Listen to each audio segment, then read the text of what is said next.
Eh bien voilà, mesdames et messieurs, amis auditeurs de la 87.7, la radio communautaire émettant depuis Poisson-Tomé. Bonsoir, vous qui êtes sur la page Facebook de la radio, bonsoir également. Nous sommes là, vous l'avez suivi avec la bande-annonce sur les réseaux sociaux. Et je pense que plusieurs des milliers de nos auditeurs sont à l'écoute parce que le retour aujourd'hui, avec le retour, je peux me rasader à dire que vous êtes des milliers à attendre cette émission spéciale ce soir de décryptage qui parle de la spiritualité. Il est annoncé sur cette émission de ce soir et il est là. Il s'agit bien sûr de Benoît Bitton, grand maître des arts mystiques et spirituels, professeur de philosophie à l'université de Douala au Cameroun. L'homme est également artiste, compositeur, chanteur, promoteur d'une chaîne de télévision dénommée Carrefour TV.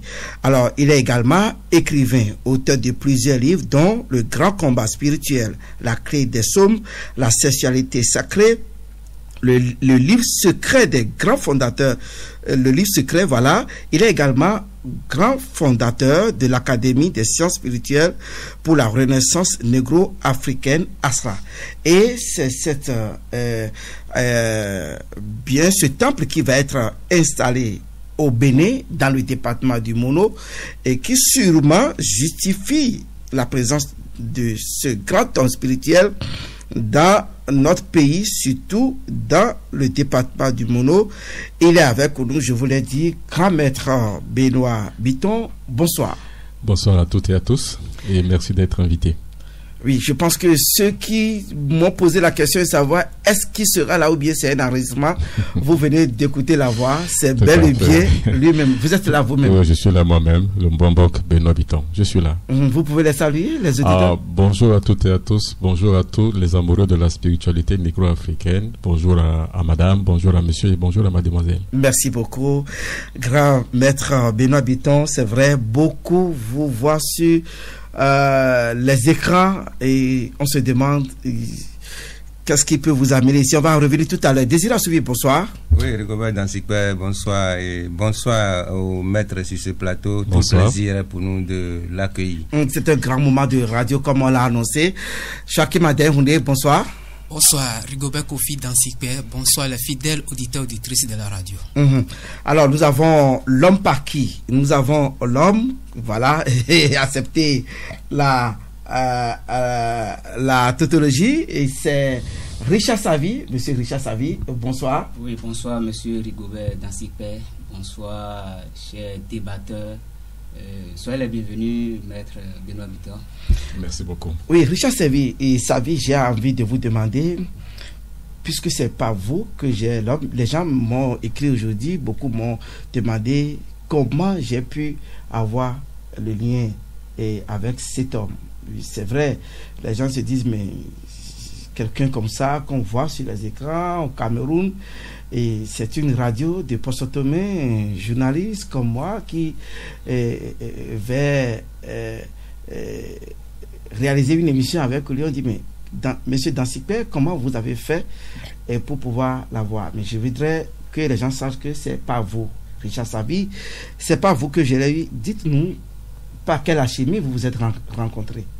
D'entrée de jeu, je dirais simplement que c'est un grand plaisir pour moi de me retrouver sur ce plateau ce soir avec l'un de mes éveilleurs de conscience, maître Benoît Bitton. C'est un maître que j'ai connu depuis 2012. Depuis 2012, je suis avec lui. Et dans la spiritualité aussi. Dans la spiritualité. Et je suis en train d'être formé par Benoît Bitton depuis 2012. Vous êtes un disciple du maître? Un disciple du maître. Voilà. D'accord. D'accord. Merci beaucoup. Alors, maître, ma première question, c'est la question que beaucoup me posent, c'est de savoir qu'est-ce qui peut justifier votre présence au Bénin? Déjà, le Bénin, c'est une terre sacrée. Le Bénin est pour les Africains ce que la Mecque est pour les musulmans, ce que le Vatican est pour les chrétiens, et ce que le Tibet est pour le monde bouddhiste. Ça veut dire que toute spiritualité découle d'un peuple. Et il faut savoir que chaque peuple a une spiritualité. Et dans chaque peuple, il y a un endroit, il y a une force, il y a un puits artésien, il y a un dégagement d'énergie tellurique qui devrait être constitué donc une partie intégrante même de sa civilisation. Alors, hier, c'était l'Égypte qui avait donc fait les choux gras de la spiritualité négro-africaine. Et vous savez qu'avec l'invasion arabe, le monde égyptien est tombé en désuétude.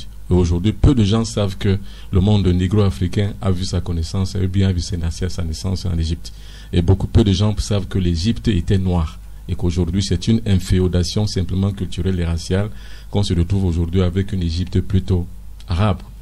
Alors donc aujourd'hui, c'est le Bénin qui est la naissance, la renaissance même. Tout est parti d'ici. La colonisation est partie d'ici au Bénin. Et la renaissance recommencera et partira d'ici au Bénin. Le professeur Ntonto Benjamin, sage, disait ceci, le sage Boubou Ama du Niger disait: le passé, le présent et l'avenir ne sont qu'une même réalité, confirmant ainsi une pensée de nos traditions lointaines. Hier m'a enfanté, aujourd'hui je crée les demain. Est-ce que c'est ça la spiritualité? C'est ça la spiritualité. La spiritualité fut hier, elle est aujourd'hui, elle sera demain. C'est une pièce de monnaie dont chacune représente l'autre revers. C'est-à-dire que la spiritualité qui fut hier a peut-être eu un dérèglage sociologique parce qu'il y a eu des inféodations culturelles qui sont venues d'ailleurs.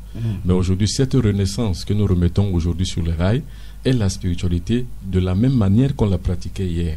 Il faut simplement la réinstituer aujourd'hui avec une nouvelle vérité, avec un nouveau logiciel. Autrement dit, c'est quoi la spiritualité? La spiritualité, c'est l'émancipation d'un individu sur le plan supranormal, c'est-à-dire que la conscience évolue, s'élève, et c'est ça qu'on appelle la spiritualité, parce que celle-ci atteint l'immortalité.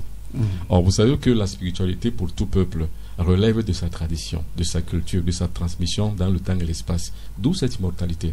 Donc la spiritualité, en fait, est l'identité propre de chaque peuple. Vous voyez que le peuple occidental... Elle n'est pas matérielle. Elle n'est pas matérielle, en fait, mais elle peut être matérialisée par les cultes. C'est pour ça que vous verrez que chez les chrétiens, il y a un culte chrétien. Par exemple, ils s'appellent ça le culte et l'action de culte à Dieu. Parce qu'ils supposent que leur Dieu est au ciel. Mais nous, les négro-africains, notre Dieu n'est pas au ciel. Le Dieu est dans la nature. Et Dieu est la multiplication de ce qu'il a créé. Il faut donc aujourd'hui rebâtir la nouvelle conscience sur cela. Sortir un peu de l'apostasie occidentale qui a bien voulu renvoyer notre Dieu ancestral au ciel.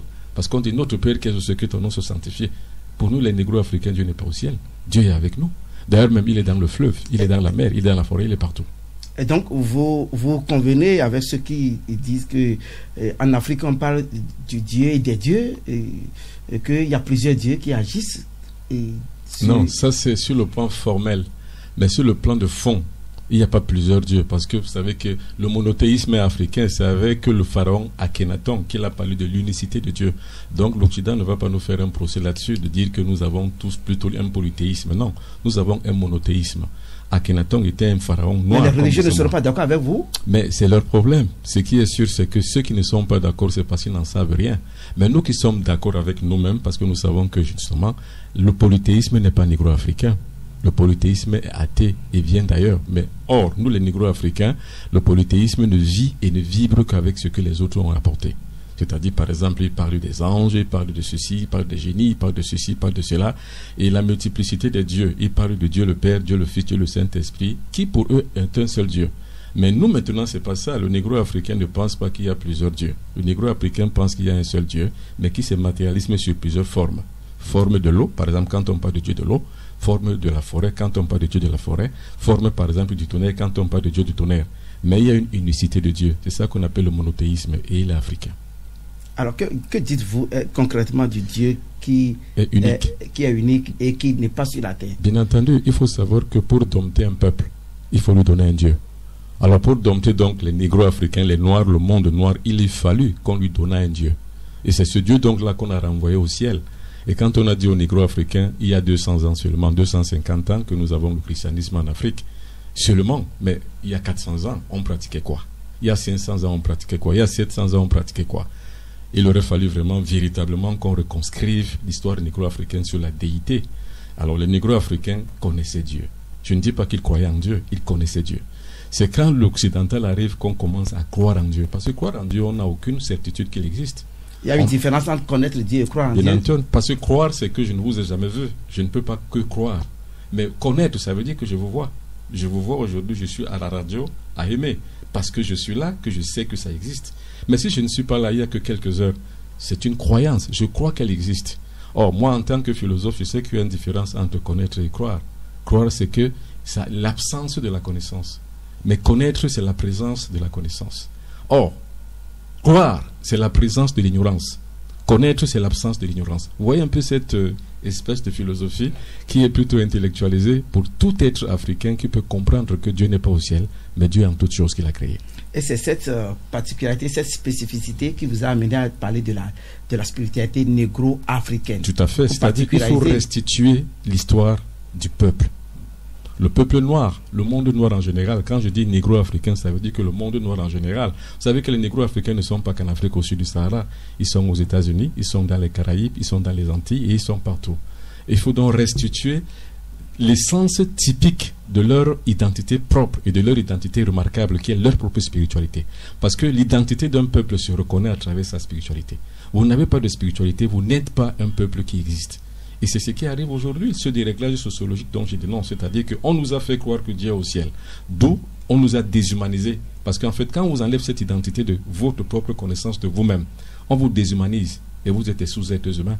Et c'est ce que les Africains sont devenus par la fuite du temps. C'est pour ça que vous trouverez des Africains chrétiens, vous trouverez des Africains bouddhistes, des Africains musulmans, des Africains confucianistes, des Africains ainsi de suite, juifs même. Alors, c'est une dichotomie historique de croire qu'on peut bien être tout cela à la fois et prétendre atteindre le développement. C'est impossible. On ne peut atteindre le développement de l'individu et d'un peuple qu'à travers sa propre spécificité.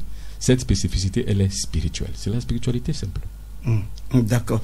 Alors, moi, je voudrais même demander, avant que peut-être mes autres confrères ne vous posent peut-être leurs préoccupations, bien leurs questions, est-ce que cette spiritualité négro-africaine a un rôle à jouer dans le développement, quand on sait qu'aujourd'hui, ceux qui nous ont amenés et imposé leur Dieu dont vous parlez sont en avance sur nous au terme de développement, en matière de développement. Ils sont très loin de nous. Nous sommes encore en arrière. Et l'Afrique, vous savez de quel continent on parle? C'est le continent de la famine, le continent des guerres, le continent qui n'a pas connu l'industrialisation, qui est obligé d'aller quémander, même pour les besoins de souveraineté. Alors, est-ce à dire que c'est parce que on nous a enlevé cette partie de nous-mêmes et que nous n'avons pas connu le développement? Mais bien entendu, parce que le développement passe par la science, parce que la science c'est égal à la spiritualité et la spiritualité est égale à la science. Vous avez aujourd'hui le boom asiatique, le boom chinois, le boom japonais, le boom du monde asiatique en général. Il vient d'où? C'est parce que dans les années 60, 40, 50, 60, il y a eu un homme qu'on appelait Mao Tse-tung qui est arrivé dans un pays exsangue comme les nôtres, où il y avait les multinationales qui dirigeaient tout. Il y avait Hong Kong qui était administré par la Grande-Bretagne, il y avait la France, il y avait tous ces grands pays aujourd'hui qui font le folklore et le développement en Afrique. Tous ces multinationales étaient aussi en Chine. Mais quand l'individu est arrivé, il a fait ce qu'on appelle la révolution culturelle. C'est-à-dire qu'on rentre en autarcie avec nous-mêmes, on dynamise nos savoirs endogènes et on atteint le développement. C'est la Chine qui l'a fait. C'est tout récemment. C'est pas longtemps. Il n'y a pas 100 ans que la Chine s'est réveillée. Mais nous également aussi, si on rentre dans nos sciences, c'est pour ça que je parle d'ASRA, d'Académie des sciences spirituelles pour la renaissance négro-africaine. Parce que sans ces sciences endogènes, on ne peut pas se développer, puisqu'aujourd'hui on a tous les paradigmes occidentaux. Paradigme économique, c'est occidental.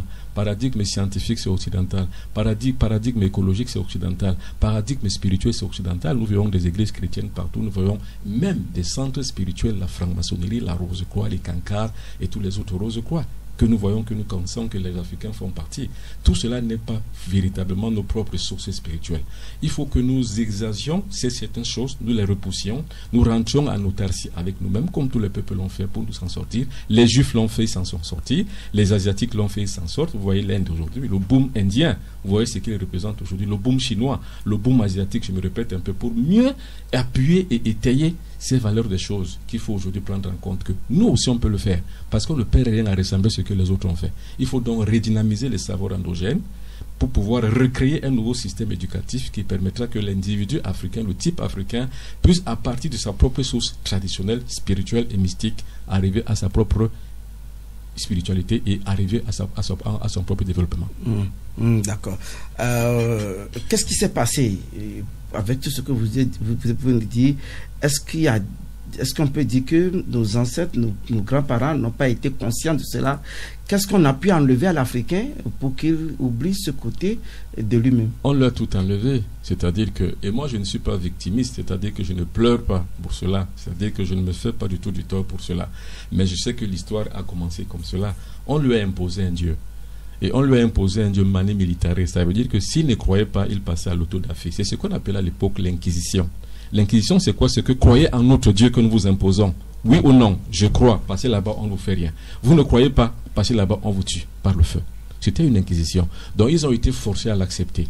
Alors moi je ne suis pas victimiste en disant que c'est la faute aux autres. Non, je me dis que voilà l'histoire. Maintenant, qu'est-ce que nous devons faire pour que la faute ne soit pas les autres? Mais la faute nous revient quand nous n'avons pas encore compris que les autres, c'est plutôt une inféodation culturelle qu'ils ont faite. C'est une supercherie qu'ils nous ont apportée. Leur Dieu n'en existe pas. Parce que souvenez-vous, Jomo Kenyatta, le père fondateur de la République kenyane, disait: quand les Blancs sont arrivés chez nous en Afrique, on avait les terres et eux ils avaient la Bible. Ils nous ont appris à prier les yeux fermés. Quand on a ouvert les yeux, eux ils avaient une terre et nous on avait la Bible.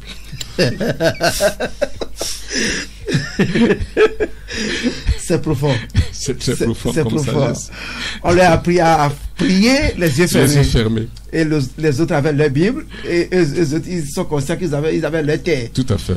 Quand ils ont fini la prière, ils ont constaté que c'est l'inverse. C'est l'inverse. Nous, on avait plutôt leur Bible et puis ils ont pris nos terres. Ils ont et vous voyez, et regardez un peu ce qui se passe dans les grandes villes, dans les grandes capitales africaines. Que ce soit à Cotonou, que ce soit à Douala, à Yaoundé, à Kinshasa. Vous voyez comment les gens prient. Et toute la nuit, les gens ne dorment pas à prier. Mais regardez, depuis 200 ans, qu'est-ce qui a changé? Rien n'a changé. Ça n'a pas apporté un développement quelconque. Au contraire, ça a divisé les peuples et les familles. Il y a des maris qui ont quitté leur femme à cause de la religion. Il y a des femmes qui ont quitté leur mari à cause de la religion. Parce que c'est une différenciation de croyances. Où le mari est témoin de Jéhovah, la femme est catholique. Et rien ne peut marcher. Et où le nord est musulman, le sud est chrétien, ça ne peut pas marcher. Il n'y a pas une cohésion, il n'y a pas une conscience nationale qui peut naître, qui peut ressurgir. Et toutes les guerres qu'on impose en Afrique, c'est pourquoi? C'est pour que l'Afrique n'ait pas une indépendance économique, une indépendance particulièrement financière, une indépendance politique, une indépendance socio-culturelle. Parce que quand on atteindra cette indépendance socio-culturelle, l'Afrique se réveillera. L'indépendance socio-culturelle passe forcément par la création de nouveaux corps de sciences sociaux qu'on appelle la spiritualité, qui est une science. Parce que sans science, il n'y a pas de spiritualité. D'accord. Je peux continuer? Oui, je remercie beaucoup le maître par rapport au développement. Je n'ai jamais cru et je n'aurais jamais cru que je peux rester autour d'une même table que le maître Bitton, mais aujourd'hui la fiction est devenue une réalité. Mais par rapport à l'Afrique spécialement, je pense très bien que les colons étaient venus avec autre mentalité pour piller l'Afrique. Oui. Mais après ce pillement, je pense que les Noirs même n'ont pas véritablement pris conscience de leur situation. Lorsque le blanc va et dit, lorsque tu travailles pour devenir riche, tu ne vas pas hériter le royaume des cieux. Ouais. Lui déjà c'est calqué dans sa mentalité. Il sait que la richesse empêche d'aller dans le royaume des cieux. Et où est concrètement le royaume des cieux? Mais j'aimerais demander au maître ce soir, à voir tout ce qui se passe dans notre continent, spécialement en Afrique. Okay. Est-ce qu'un jour l'Afrique peut renverser cette tendance et devenir un pays développé par rapport aux autres pays aujourd'hui qui sont en train de nous gruger? De toutes les façons, on est obligé. C'est un passage obligé. C'est-à-dire, il faut faire un déni des autres et il faut faire une espèce de négation des autres et faire une reconsidération de nous-mêmes. C'est-à-dire que penser que nous sommes des êtres humains et quitter le monde émotif pour rentrer maintenant dans le monde mental. Parce que c'est dans le monde mental qu'on atteindra la raison.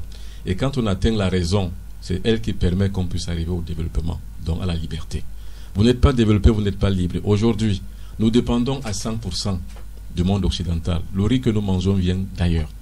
Le coton que nous produisons chez nous revient d'ailleurs avec un modèle bien fini. Tout ce que nous mangeons, l'huile que nous consommons, tout ce que nous consommons, même le lait que nous consommons, même alors que nous avons une productivité. Vous voyez que cette dépendance est un peu antinomique à notre développement personnel. Alors, comment donc l'Afrique s'en sortira? L'Afrique s'en sortira le jour où les Africains recouvriront leur spiritualité. Parce que quand vous recouvrez votre spiritualité, ben vous trouvez votre liberté, parce que vous trouvez votre Dieu. le Dieu qui vous est propre, parce que le Dieu occidental n'est pas le vôtre. Parce que le Dieu occidental, lui, il est au ciel. Le Dieu asiatique, eux, ils n'en croient même pas. Les bouddhistes ne croient pas en Dieu, parce qu'ils savent que la réincarnation divine qui est en eux leur forme cette filiation, donc ils sont des dieux vivants. Mais nous, les négro-africains, nous pensons que Dieu existe. Mais s'il existe, il est quelque part que nous devons connaître. Mais si nous ne revenons pas à ces fondamentaux, nous ne pourrons jamais nous en sortir. Donc, nous sommes obligés de nous en sortir de toute façon. C'est pour ça que, généralement, il faut un certain nombre d'alternatives. C'est-à-dire que des bons pensants comme les Doumbia Fakoli, comme les Omotunde, comme les Kémi Seba également aussi, qui se battent pour pouvoir redonner cette personnalisation négro-africaine au monde noir. Et justement, ça, avec ces courroies, avec ces méga sociologiques, nous arriverons peut-être un jour à nous en sortir. En tout cas, moi, je ne me sous-estime pas. Je pense qu'en créant un socle, une plateforme spirituelle, c'est-à-dire un temple dans une terre sacrée, ou alors les négro-africains pourront se retrouver, pourront parler d'une seule voix, sera la bienvenue, sera l'une des solutions, l'un des facteurs de lutte pour la sauvegarde de la survie de la race noire. Parce qu'aujourd'hui, il s'agit de ça. Ouais. Oui, maître, une dernière question avant de continuer. Est-ce que vous pensez aujourd'hui, pour retrouver sa vraie spiritualité, il faut dire à un catholique de délaisser sa voix pour venir à la source, ou à un protestant, ou à quiconque va dans une église évangélique de laisser cette voix et de revenir à la source? Est-ce que cela peut véritablement marcher? Autrement dit, est-ce que vous travaillez pour que les Africains retournent au temple sacré et aux hôtels, et aux collines et dans les forêts pour adorer les bois, adorer les arbres? Est-ce que c'est pour ça que vous travaillez? Non, c'est pas comme ça que ça marche. De toute façon, ça ne marche pas sur un forcing ni sur un forçat. C'est-à-dire, on ne pourra pas fermer les églises. Il faut seulement créer d'autres centres d'intérêt. C'est tout. Alors moi, je crée un centre d'intérêt pour essayer d'égayer la conscience, de réveiller la conscience des négro-africains, de leur dire que mais vous avez une autre voie, celle qui est alternative, parce que le monde chrétien vous a déformé, mais le monde négro-africain vous transformera. Alors si on tient ce langage, avec en toile de fond un moyen matériel comme ce temple, ce fameux temple que nous allons construire dans le Mono, à Kwenou, finalement, les négro-africains pourront donc trouver un autre centre d'intérêt qui leur permettront de changer leur état de conscience. Parce que qu'est-ce qu'il faut aujourd'hui? C'est le changement de mentalité. Or, le changement de mentalité ne passera pas par la brutalité ni par la violence. Ça passera simplement par une recréation de nouveaux corps de science et de nouveaux micro-sociétés spirituelles qui permettront, in fine, que les négro-africains trouvent leur propre voie, leur propre science à travers. Donc pour moi, l'enjeu est de taille, l'enjeu est à ce niveau. Comment donc créer un centre d'intérêt pour les négro-africains afin que puissent eux-mêmes laisser et délaisser les voies qui ne leur sont pas profitables? Moi, je suis convaincu que le christianisme n'a rien apporté aux Africains. Rien de tout. Ah bon? Rien. Vous êtes sérieux? Je suis très sérieux. Et j'ai des preuves, puisque moi-même je suis à la base. Ils vont vous dire qu'ils ont apporté quand même, ils ont contribué à la construction de l'intelligentsia, ils ont apporté les écoles, ils ont apporté la médecine, vous savez tout ce qu'ils ont apporté, ils ont apporté l'administration, ils ont apporté la mécanisation. En fait, s'ils ne l'avaient pas apporté peut-être en Asie, l'Asie ne serait pas développée aujourd'hui, c'est ça. C'est peut-être ce qu'on veut dire. Mais non, c'est pas comme ça. Parce que l'Asie s'en fout aujourd'hui. Puisque aujourd'hui, le monde occidental est tributaire du monde asiatique. Ça veut dire que voilà l'Asie qui dépasse, qui fait le boom, un grand bond en avant qui dépasse le monde occidental. Pourquoi? Alors, ça veut dire que la raison est ailleurs. La raison n'est pas qu'ils ont apporté des écoles. Quelles écoles? Quelle situation? Quel tissu éducatif nous avons aujourd'hui? À part penser que Descartes était un grand savant, ou bien à part savoir compter l'histoire de De Gaulle et sans même connaître l'histoire de Béhanzin. Vous voyez ça? Donc ça veut dire que le système éducatif a été truqué et tronqué. Ce n'est pas un bon système éducatif. C'est pour ça qu'aujourd'hui nous pensons qu'il faut remettre tout sur la table, comme le monde asiatique l'a fait, recréer un nouveau corps de sciences spirituelles, un nouveau corps de sciences sociales, un nouveau corps de sciences éducatives qui permettra qu'on retrace, qu'on remette sur les rails la véritable éducation de développement. Parce que nous avons la véritable, aujourd'hui, l'école des savoirs occidentaux qui nous permet simplement de rester en arrière. On n'a pas la technologie. Dites-moi dans quelle polytechnique, dans une capitale africaine, où les polytechniciens ont porté leur savoir-faire dans l'invention. Dites-moi où les scientifiques, donc, par exemple, les pharmaciens se sont érigés en producteurs d'industrie pharmaceutique. Jamais nulle part. Alors, les polytechniciens sont devenus des bureaucrates. Les pharmaciens sont devenus des commerçants de médicaments des industries pharmaceutiques d'ailleurs. Un pharmacien qui devient docteur en pharmacie, comment ne peut-il pas fabriquer lui-même ses propres drogues? Parce qu'en fait, c'est ça le terme générique des médicaments, la drogue. Pourquoi ne peut-il pas former lui-même? C'est parce qu'il n'a pas de savoir-faire. Et c'est parce qu'en son sein, il n'a pas un bon système éducatif qui lui permet de partir de l'enseignement qu'il a reçu à la transformation de ce qu'il connaît faire le mieux sur le terrain.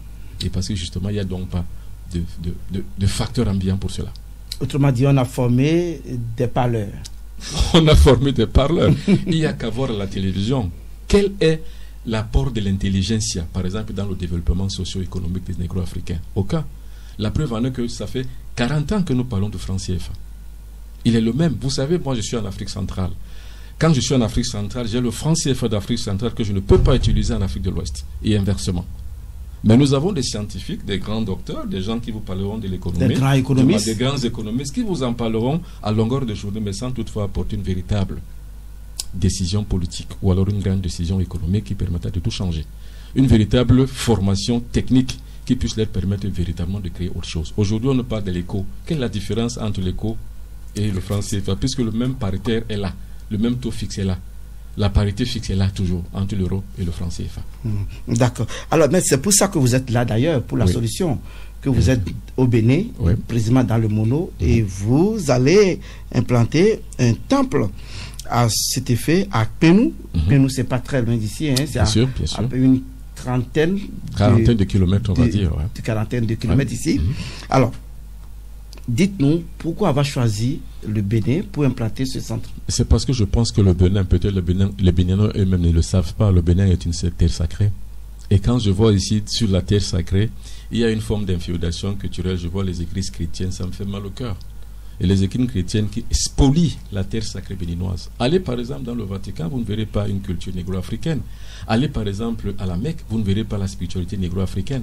Mais quel est donc ce continent où ceux mêmes dont les Noirs eux-mêmes, le monde noir lui-même se dénie, fait une auto-négation, c'est-à-dire qu'il ne croit pas lui-même en ses valeurs?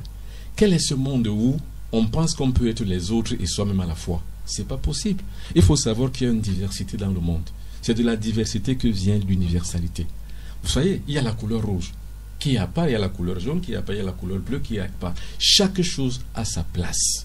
C'est-à-dire que notre spiritualité devra rester notre spiritualité. Notre terre sacrée devra rester notre terre sacrée.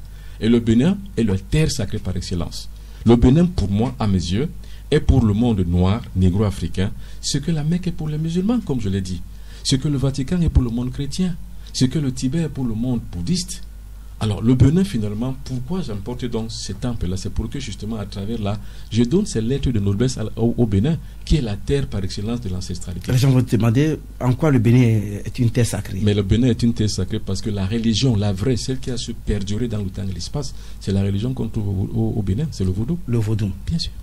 Et le vaudou qui est la religion ancestrale, que les autres, plutôt, ont apporté une certaine apostasie, que les autres ont spolié, que les autres ont apporté une diabolisation pour faire croire que notre spiritualité, elle est plutôt diabolique, que le vaudou c'est Satan, que le vaudou c'est le diable, que le vaudou c'est, si vous voulez, c'est pas quoi dire encore, que le vaudou c'est pas moi, c'est Belzébuth, c'est tout ce que vous voulez. Mais non, monsieur, madame. Il faut savoir que l'entité, c'est-à-dire que la valeur propre, la forme propre, ou alors le fond propre du vaudou, c'est l'émancipation de la conscience négro-africaine à travers la déité. C'est-à-dire qu'à travers le concept qu'on appelle Dieu. C'est tout autour qu'on trouve donc cette pratique cultuelle, ancestrale, et on va dire rituelle, qui permet que l'individu puisse se retrouver dans sa fibre et dans sa filiation avec la conscience cosmique qu'on appelle Dieu. C'est ça qu'on appelle le vaudou. Maintenant, le morcellement de vaudou dépend également aussi de la mentalité des uns et des autres. Maintenant, comme dans le christianisme, comme dans partout, il y a des pratiques qui sont peu orthodoxes, il y a des pratiques qui sont orthodoxes, il y a des pratiques qui sont normales, il y a des pratiques qui sont anormales. Ne me dites pas que le christianisme ne fait que du bien. Mais si on voit que le christianisme, justement, cautionne les guerres, nous avons vu comment les chrétiens, le pape Léon VI ou alors Pie XII, qui transgressaient les noirs en les décrochant la peau noire et en les rendant donc raser même la peau noire parce qu'il fallait la rendre blanche. C'était le pape Pie XII. À l'époque, ça veut dire que la religion n'a pas apporté la solution au problème noir. La religion l'a plutôt rajouté. Voyez l'avènement de la religion. On assiste plutôt à la spoliation de l'être noir. On assiste plutôt à la,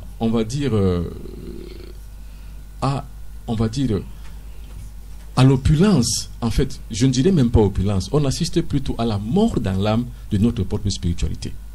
Alors, comment rendre un individu caduque? Comment rendre un individu bête? Comment rendre un individu ignoble dans sa tête, dans sa conscience? Mais il faut lui apporter la religion. Parce que quand une personne a des problèmes mentaux et croit en l'illusion, c'est la folie. Mais quand plusieurs personnes croient en la même folie et croient à la même illusion, c'est la religion. Ça veut dire que la religion, c'est la folie du grand nombre. Donc la religion n'a apporté rien du tout aux négro-africains, rien du tout. La religion peut apporter simplement les divisions. Les catholiques ne s'entendront jamais avec les chrétiens et les chrétiens ne s'entendront jamais avec les musulmans. S'il vous plaît, maître, vous avez pratiqué le vaudou brésilien, le macumba.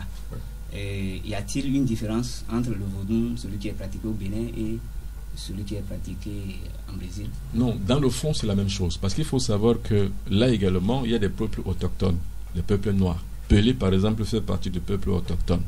C'est-à-dire que ce peuple-là qui est déporté à partir du monde oriental africain, c'est-à-dire qu'à partir du monde ouest africain, jusque-là, ils emportent avec eux le vaudou. Maintenant, il se peut que dans le peuple local, ils rencontrent d'autres pratiques qu'ils développent, qui font un syncrétisme, qui donnent donc un vaudou qui est presque différent de celui qu'on pratique au Bénin. Mais dans la source, c'est la même chose. Donc la source est la même, l'encodage est le même, c'est simplement les pratiques qui divergent d'un pays, d'un peuple à un autre. Oui, et maître, il y a une préoccupation, je vous ai suivi une fois, je ne sais pas combien d'années, mais ça doit faire peut-être 5-6 ans, comme ça, j'ai suivi sur une chaîne où vous parlez de ces moments de prière, les individus qui vont à la prière tout le temps, qui vont à des séances de prière avec ces pasteurs-là, que vous avez même fait des enquêtes sur ces pasteurs pour montrer qu'il y a de l'occultisme, de l'occultisme. Dites-nous, quelle est l'influence de la prière sur un être humain? L'influence de la prière, ça dépend de quelle prière il s'agit, parce qu'il y a deux types de prières. Il y a la prière passive, celle où les chrétiens pensent que Jésus est mort pour les sauver, ça c'est une prière passive. Par exemple, notre Père qui est aux cieux, on va prier comme ça machinalement, on ne sait même pas de quoi il est question et on le dit quand même. Ça c'est la prière passive. Maintenant il y a une prière dite active. C'est cette prière-là qui obéit à 3 règles.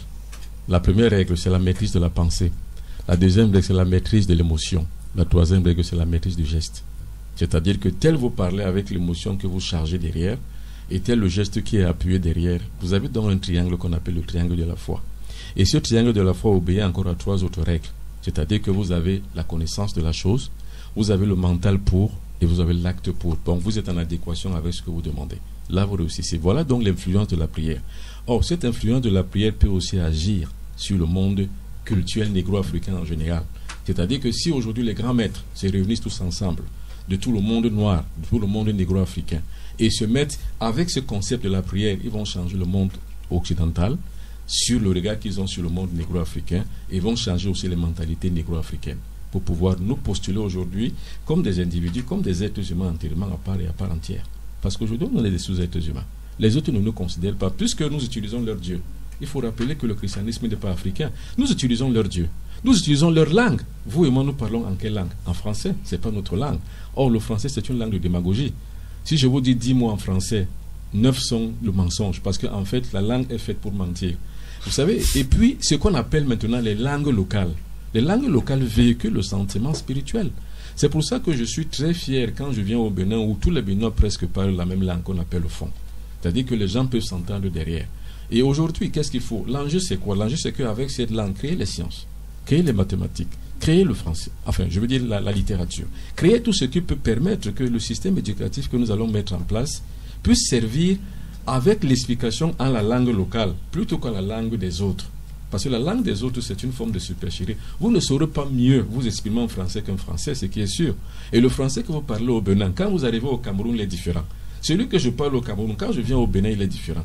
Et à plus forte raison, quand j'arrive en France, ce français est très différent. Donc on va dire que la langue véhicule le premier instrument d'intégration d'un individu et d'un peuple. Il faut donc la nature du peuple de revenir sur les langues locales. Donc voilà à peu près ce qu'on peut dire à propos de ça. D'accord. Oui, Joachim Ademouné. Merci beaucoup, monsieur le maître. Je vous ai suivi avec un grand intérêt. Merci. Et par rapport à vos développements que vous avez effectués, c'est que j'ai compris qu'il n'y a pas de développement sans la spiritualité. Alors, dans les écoles de spiritualité que vous avez créées, quel genre de prières vous enseignez à vos apprenants ou à vos étudiants? Déjà, on n'enseigne pas la prière. La prière n'est pas une école, n'est pas une étude. On donne la connaissance. C'est à partir de la connaissance qu'on construit quand on a compris ce qu'on appelle la prière. La prière, c'est pas dire Seigneur, aide-moi, Seigneur, aide-moi, Seigneur, donne-moi à manger, Seigneur, donne-moi. C'est pas ça la prière en fait. La prière pour le négro-africain, c'est d'entrer en contact avec les éléments de la nature, c'est-à-dire que les lois de la nature. Il y en a 7.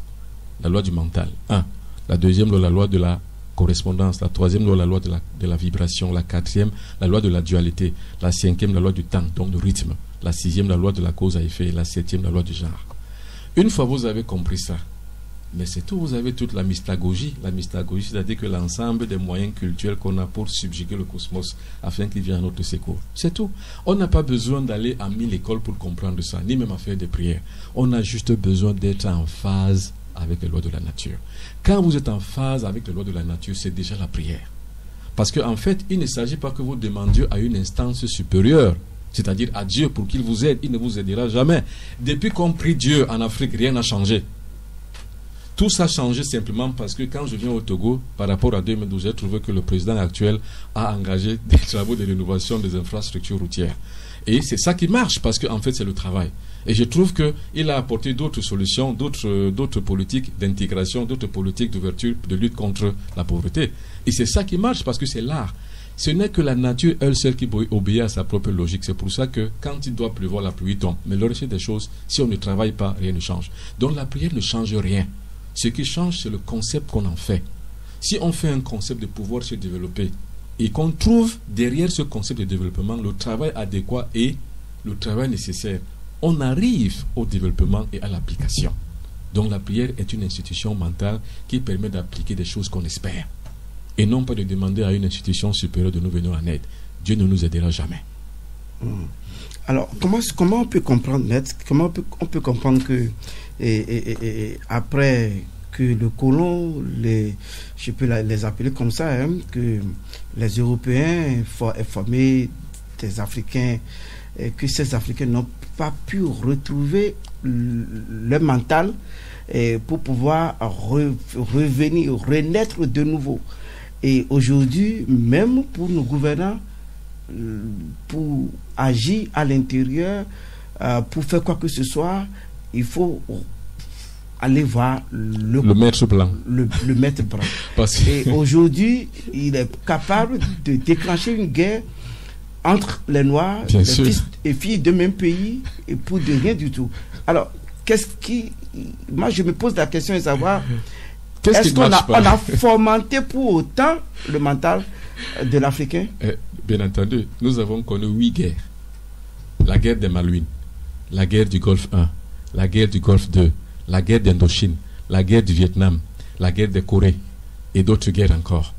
Nous les avons fait toutes, la première guerre mondiale, la deuxième guerre mondiale, ça fait 8 guerres. Nous avons connu toutes ces guerres. Nous les avons faites pour les autres. On n'a jamais fait de guerre pour nous-mêmes. Et les autres guerres qu'on a connues, c'était les guerres contre nous-mêmes. Regardez les Anti-Balaka et les Seleka en Centrafrique. Regardez tout ce qui se passe dans d'autres et dans plusieurs pays négro-africains. Regardez ce qui se passe au Congo démocratique. Les peuples s'entretuent entre eux. Et regardez ce qui se passe quand les gouvernants prennent le pouvoir. Ils achètent des armes, non pas pour combattre les autres, mais pour combattre leur propre peuple. Vous voyez? Alors, dites-moi, vous me posez la question de savoir qu'est-ce qui n'a pas tourné rond. Moi, je vous repose la question, comment expliquer ça vous en tant que journaliste? Eh bien, ça veut dire qu'il y a un problème de fond, c'est le problème de la mentalité. C'est pour ça que je dis, l'émotion est nègre, mais la raison est Hélène. Parce qu'en fait, Hélène, c'est qui? Justement, c'est le monde occidental qui a compris que l'Africain, c'est les motifs. Alors, on arme ceux qui sont au nord et on arme ceux qui sont au sud. On leur dit combattre, ils se mettent à combattre. La seule occasion qu'on a manqué de combattre pour nous-mêmes, c'était quand on venait déloger Gbagbo et Kadhafi. On a manqué l'occasion de combattre tous ensemble derrière la Côte d'Ivoire pour pouvoir repousser les assauts français. Alors, à qui la faute? La faute n'est pas aux Blancs, la faute n'est pas aux Occidentaux. Je n'aime pas parler de Blancs parce que tous les Blancs n'y sont pour rien. Mais la faute est normalement à nous-mêmes, qui ne savons pas nous remettre en question. C'est pour ça que je dis il faut recréer d'autres mégas sociologiques. Il faut recréer d'autres centres d'intérêt. Il faut remettre à nu à la mouvance exogène, c'est-à-dire que ce qui a apporté l'inféodation culturelle. Il faut repousser cela. Il faut recréer un nouveau corps de sciences spirituelles, un autre système éducatif. Il faut recréer tout. C'est pour ça que je parle de renaissance négro-africaine. Il faut tout faire renaître de nouveau et remettre à nu et sur la table tous nos savoirs endogènes. Qu'est-ce qui est bon pour que ça marche? Alors quand on aura trouvé ce qui est bon pour que ça marche, ça marchera. Moi j'ai ma petite idée. Le jour où les Africains se réveilleront spirituellement, toutes les crises vont finir. La crise financière finira, la crise économique finira, les crises socio-militaires finiront, les crises socio-politiques finiront, les crises socio-financières, socio-économiques finiront, les crises culturelles finiront. Il n'y aura plus de différence entre nous. Nous aurons donc maintenant une même plateforme qui nous permettra de parler d'une seule voix, de voir la même chose, d'avoir une même vision et d'agir en tant que peuple. Et c'est pour ça que j'érige ce temple, afin que celui-ci soit un lieu mythique, où alors tous les négro-africains peuvent penser de la même manière. Donc ce ne sera pas un centre culturel, ce sera un centre de pensée du monde négro-africain. Oui, ce centre va être implanté à Kpenou, on l'a dit. Alors, c'est pour le Bénin ou chaque pays, après le Bénin, vous irez dans d'autres pays pour... Non, on ne peut pas construire plusieurs Mecques à la fois. La Mecque, c'est en Arabie Saoudite, c'est tout. C'est pour le monde musulman. On ne construira pas un autre Vatican ailleurs. Le Vatican, c'est pour le monde chrétien. C'est pour le blanchiment de la conscience du monde chrétien. Pareil pour la Mecque. Mais pareil, nous, qu'est-ce qu'on a? On n'a rien. Vous allez voir les Africains qui vont à la Mecque pour devenir des El Hajj, c'est-à-dire que des personnes qui ont participé à la Mecque. Est-ce qu'ils sont musulmans? Ils ne sont pas musulmans. Vous voyez des Africains qui vont en pèlerinage au Vatican. Est-ce qu'ils sont chrétiens? Ils ne sont pas chrétiens. Ils ne le sont devenus que par la force des choses. Mais est-ce que dans le tenant même du titre, est-ce qu'ils tiennent le titre de chrétien? Mais non. Le christianisme, c'est le monde occidental. C'est grâce à cette unité spirituelle que les peuples se sont développés. Le peuple occidental s'est développé à travers le christianisme. Le peuple musulman est en train de se développer à travers l'islam. Le peuple asiatique se développe à travers le bouddhisme et le confucianisme, l'hindouisme. Le peuple négro-africain doit se développer avec sa spiritualité, avec sa spécificité spirituelle. Sinon, rien et basta. On prétend atteindre le bonheur, atteindre la spiritualité, atteindre le développement, mais en étant en même temps musulman, bouddhiste, chrétien, hindouiste, juif. Ce n'est pas possible. Ça n'arrivera jamais. On n'atteindra jamais ça avec cette conscience. Et donc tous les peuples d'Afrique viendront en pèlerinage ici. Bien entendu. Attention, c'est 17 000 mètres carrés. Ça veut dire que c'est 17 hectares. C'est un monde très grand. Ce terrain est très grand. Et ce terrain nous a été octroyé par la bienveillance de Mme Tossou, que vous avez vu à l'entrée du studio. C'est elle qui a offert. Donc sur les 34 hectares qu'elle détient là-bas à Kpenou, elle a bien voulu offrir pour la conscience du monde négro-africain. La résurgence de ce concrètement, qu'est-ce qui va se faire là? Il va se faire là un grand centre de recherche. La recherche sur la méthodologie de développement. Parce qu'en fait, il faut savoir que les découvertes ne se font pas dans ce monde. On n'a pas découvert le laser dans ce monde. Les âmes se sont projetées vers le monde cosmique pour aller le chercher. Dans le monde asiatique, c'est pareil. Comment les peuples se développent? C'est en entrant en autarcie dans leurs temples respectifs pour pouvoir trouver maintenant les véritables valeurs qui les permettront de pouvoir se développer. C'est comme ça que le monde occidental a trouvé le laser. C'est comme ça qu'ils ont trouvé la téléphonie. C'est comme ça qu'ils ont trouvé la radiologie, la radiographie.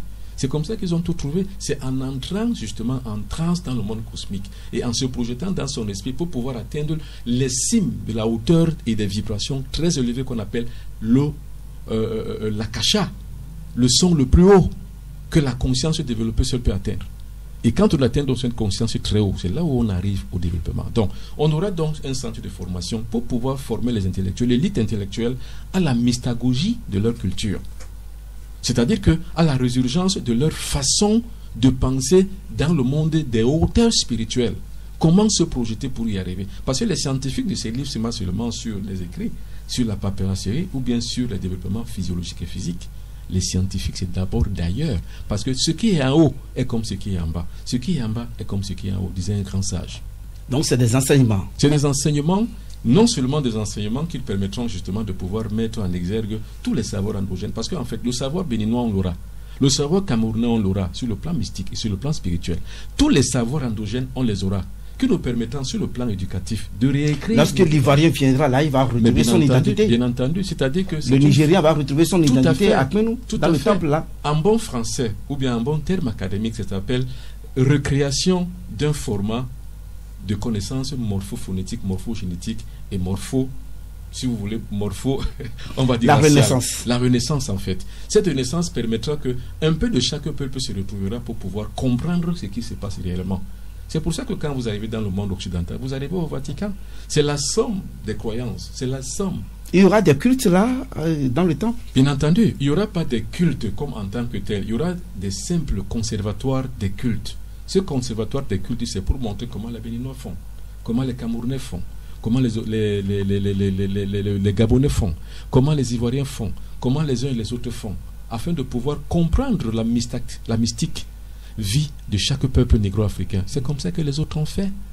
Ce qu'on appelle aujourd'hui des grandes bibliothèques, par exemple, quand vous arrivez à Paris, à la bibliothèque François Mitterrand ou la bibliothèque Georges Pompidou, mais justement, c'est tout un monde occidental que vous retrouvez représenté. Et nous également, il faut qu'on le fasse, nous aussi. On perd quoi à imiter ce que les autres ont fait de bien qui a marché? Et bien entendu, il faut recréer donc dans la conscience du négro-africain sa spécificité. Qu'il est spécial, qu'il a une diversité, qu'il a lui-même une diversité. Et qu'avec sa diversité, il va se fondre dans la masse universelle pour créer l'universalité. Mais s'il croit que lui n'existe pas, il n'a rien. Et il croit que son vaudou natal est une supercherie, est un mensonge et la sorcellerie. Et que c'est plutôt le christianisme qui vient d'ailleurs qui va le sauver. Mais c'est qu'il n'est pas prêt de sortir de l'auberge. Ceux qui sont déjà sur ce chemin ne pourront pas faire le retour. Ils ne pourront pas faire le retour si on ne leur donne pas une alternative. Parce qu'en fait, c'est qu'ils sont captifs d'un système qui les écrase. Vous voyez un peu le christianisme vous écrase. Parce que, quand vous naissez, on vous baptise. Vous devenez donc à la sorte de cela à partir de votre naissance. Quand vous devenez un peu plus grand, on vous communie, vous avez la communion. Et la communion, c'est encore une espèce de charme qui vous permettra, qui agira sur vos cellules nerveuses, que chaque fois que vous prendrez une communion, vous serez toujours attiré à y rester. 3, vous avez la confirmation. Vous confirmez par vous-même votre appartenance à cet acte. Et 4, vous avez justement votre mariage qui est aussi contrôlé. Vous vous mariez, on contrôle votre vie, votre famille, votre femme et les enfants. Si ce n'est qu'un jour le prêtre ou le pasteur lui-même culbute votre femme. Et 5e, quand vous mourrez, on vous donne l'extrême onction. Ça veut dire que même à la tombe, vous êtes plus captif. Parce qu'on viendra lire des mains sur votre tombe pour pouvoir puiser votre énergie. On s'est débarrassé de nos ancêtres. De nos ancêtres complètement. Combien d'Africains connaissent leurs ancêtres? Combien peuvent citer, par exemple, leur ascendance jusqu'à la 4e génération? Combien sont-ils? Mais dites-moi, le nombre d'Africains de Béninois même qui connaissent Saint-Paul, Saint-Pierre, Saint-Daquin, Saint-François d'Assise, Sainte-Antoinette, Saint-Gounas, Saint-Pierre, Saint-Paul. Mais ils connaissent tout le monde. Vous croyez voir la réincarnation? C'est les autres. La réincarnation. En fait, le noir connaît ceci, les morts ne sont pas morts. Alors, si les morts ne sont pas morts, ça veut dire qu'ils sont réincarnés ailleurs. Et ça veut justement dire que cela résout le problème de la palingénésie, c'est-à-dire que de retour à la vie. C'est-à-dire, voyez-vous, même ici au Bénin, il y a un enfant qui meurt, on lui fait un signe là, par exemple, à sa mort. Il va renaître peut-être chez la femme d'une autre ou bien d'un voisin. Et justement, cette femme-là, c'est le même enfant qui va revenir. C'est la palingénésie, c'est le retour à la vie. Ça existe, moi je l'ai vu en Afrique centrale, ça existe aussi en Afrique de l'Ouest. Maître, un temple, c'est des signes, c'est des je suis obligé de dire des dieux, des dieux, oui. Représentation des dieux, oui. Les temples, parce qu'on a vu beaucoup de temples à travers des images. Est-ce que le temple de Pénou, quand on va s'y approcher, nous allons voir que c'est un temple, pas à l'image des temples des bouddhistes, mais au moins nous avons presque la quasi-totalité des dieux des pays africains qui doivent être représentés. Oui. Et les pratiques, comment ça va se faire? Mais les pratiques sont simples. Il y a un fond commun. C'est pour ça que je dis qu'on crée une plateforme commune.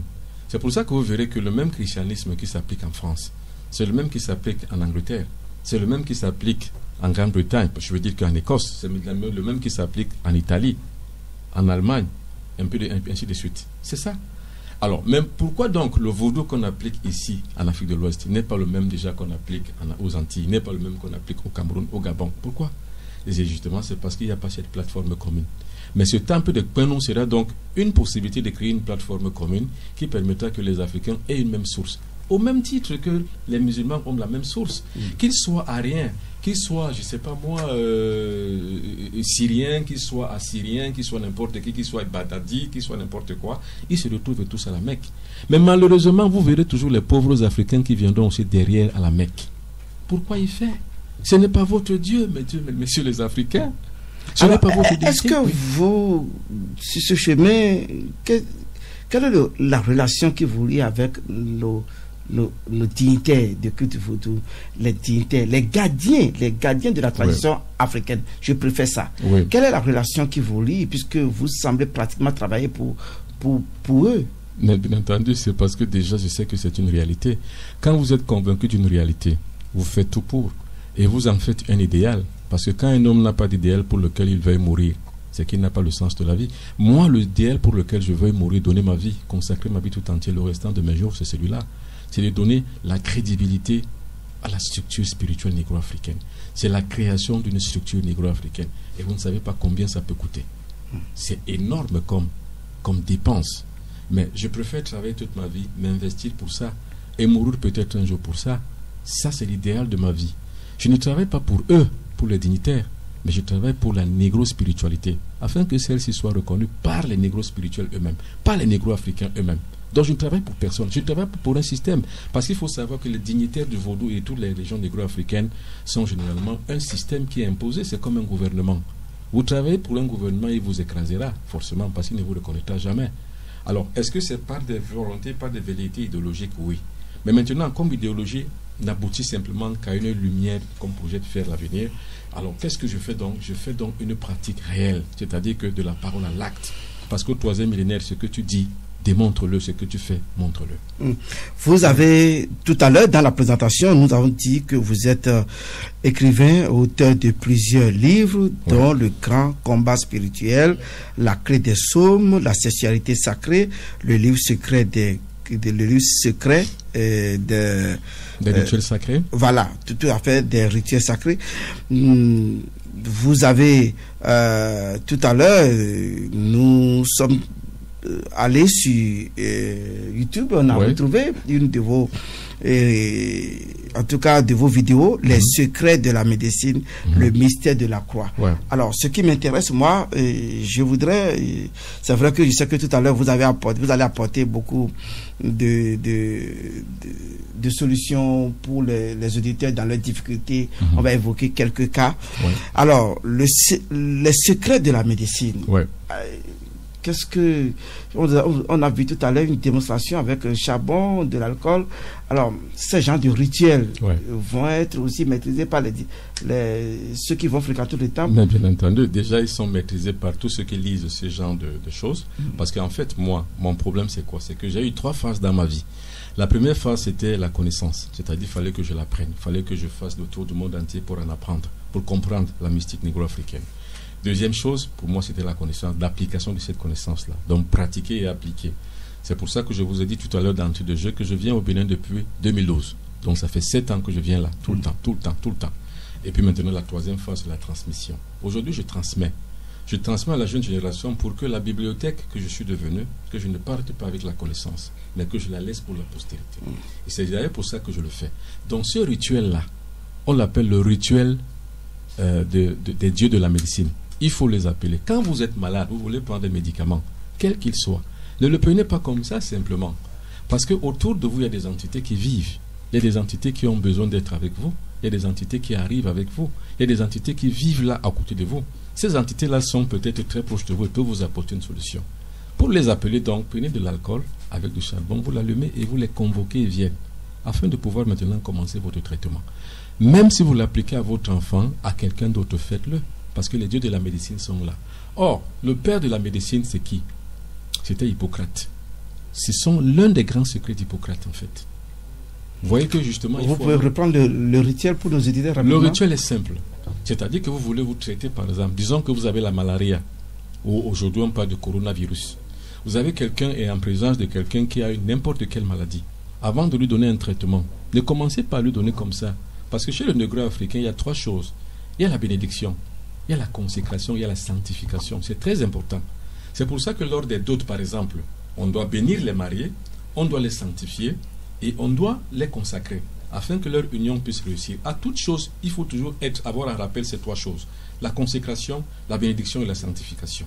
Donc, avant de commencer un traitement, si vous êtes un tradit praticien, ou vous-même si vous voulez prendre un traitement, ou l'administrer à votre enfant, à votre femme ou à votre frère, commencez d'abord par appeler les dieux de la médecine. C'est-à-dire quoi? Prenez d'abord un récipient. Prenez un charbon, ou 2, ou 3, ou 4, ou plusieurs charbons. Mettez-y. Versez de l'essence, versez du pétrole et allumez. Bon, en fait, pas le pétrole, parce que le pétrole, lui, excusez-moi, le pétrole, lui, c'est pas l'élément qu'il faut. Prenez l'alcool à 90 ou à 100 degrés. Vous y versez, vous prenez la bûchette allumette, vous allumez. Vous avez donc maintenant à vous, ce qui est en train de s'illuminer, la présence des génies de la médecine qui viennent, parce qu'ils aiment cette odeur. Et quand ils viennent donc maintenant, dites-leur ce que vous voulez.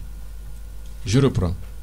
Vous voulez vous traiter, vous êtes malade, ou alors votre femme, votre enfant, votre voisin est malade. Vous voulez lui administrer un traitement, même si vous êtes un médecin, parce qu'au Cameroun où je vis, il y a des médecins qui viennent souvent à mes séminaires.